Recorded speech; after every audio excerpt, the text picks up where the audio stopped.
Welcome to RotoWire's weekly rankings video. Jeff Erickson and Jim Coventry here. Let's hit week 5 right away. Jim, Javonte Williams has been a revelation. He has been a guy that has been basically a top 10 back also all along this season so far.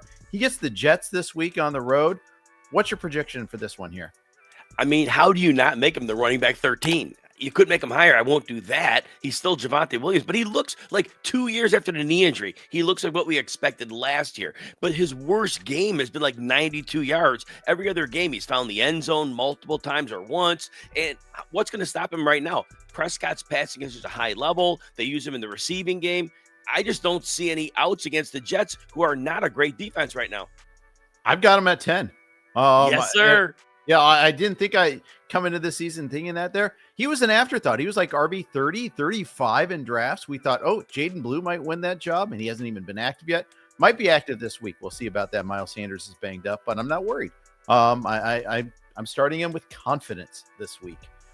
Our favorite waiver wire pickup of the week is the Texans' Woody Marks. Had a 2-touchdown game against the Titans. Was starting to cut it into the running back share anyhow. He has been their third down back. We had D'Amico Ryans talking him up in the presser this week. We saw news that Joe Mixon's not anywhere close to coming back. And we draw the Ravens, the team that has given up the most points to fantasy running backs all season long. A little bar bet fun there if you're the type of person that bets in bars. But what do you think about Woody Marks? So I cautiously put him lower than he probably should be, running back 25, but there's a case for good upside here. Roquan Smith, who isn't playing well anyway, isn't around. Matabike has been on the IR and done for the season, and those stats against the bad defense against the run, those are real. This is a horrible defense. So Woody Marks played 57% of the snaps last week, 17 rushes, 5 targets. He probably doesn't have the monster game he had against Tennessee, but I don't see how he doesn't have enough work to be at least an RB2 lower end, but then upside for more. What do you think, Jeff? Yeah, I've got Woody Marks at 22 this week, and I am tempted to move him one notch above Kenneth Walker, who I've got at 21, because I hate that matchup against the Bucs. Nobody runs against the Bucs. And I don't think Kenneth Walker is going to beat that either there. So I see some upward mobility for Marks even too.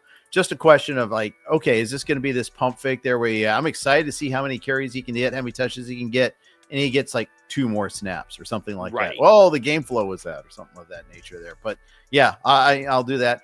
And wait, there's more about the injuries on Baltimore too. Maybe no Marlon Humphreys. No, Humphrey, excuse me. We already know Kyle Van Noy missed last week.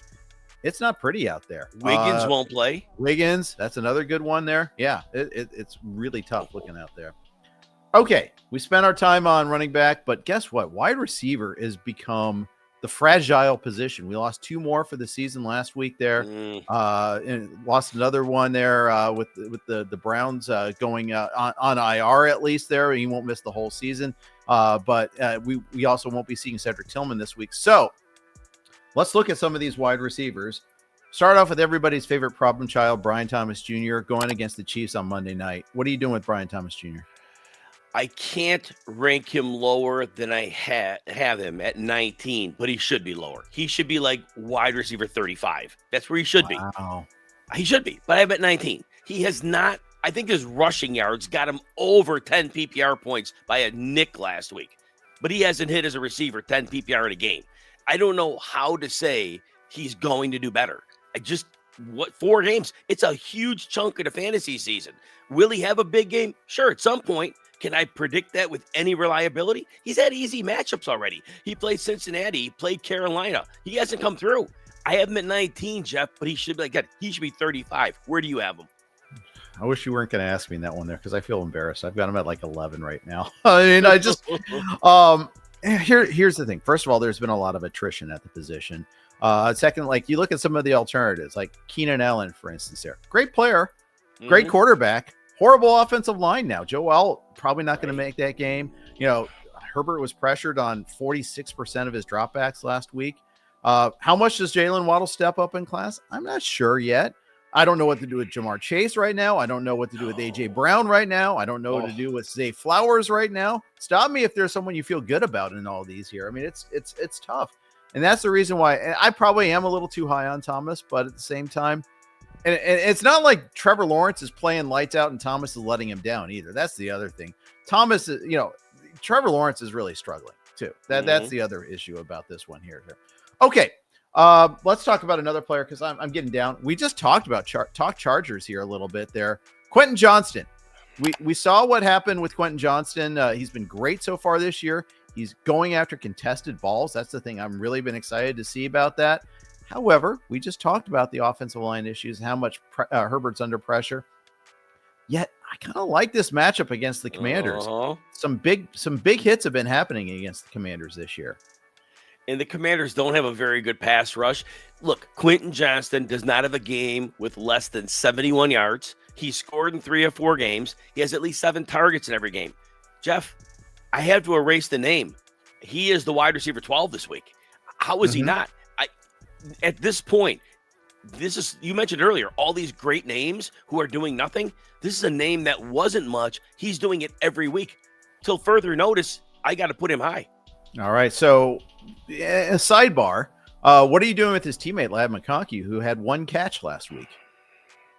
So it's a similar idea with Brian Thomas. He doesn't have I don't think he has a double-digit PPR. He might have an 11 in week 1. He might have had that. That's been it.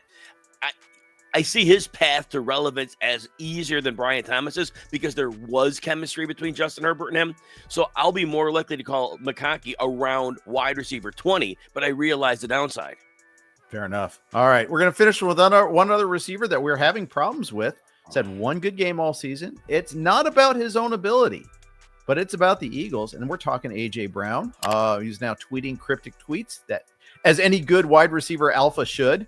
That's how they do. But the Eagles didn't even complete a single pass in the second half last week against the Bucks. A.J. Brown 2 for 7 on the season. Now he draws Patrick Surtain in the Broncos, albeit on short rest. What are you doing with A.J. Brown? Again, it's like Brian Thomas is one that should be significantly lower. Jeff, if they weren't getting blown up by the Rams in week 3, he had a goose egg at halftime. If they weren't down by like 20 points, he would have probably goose egged that game. He gets 109 yards in the second half.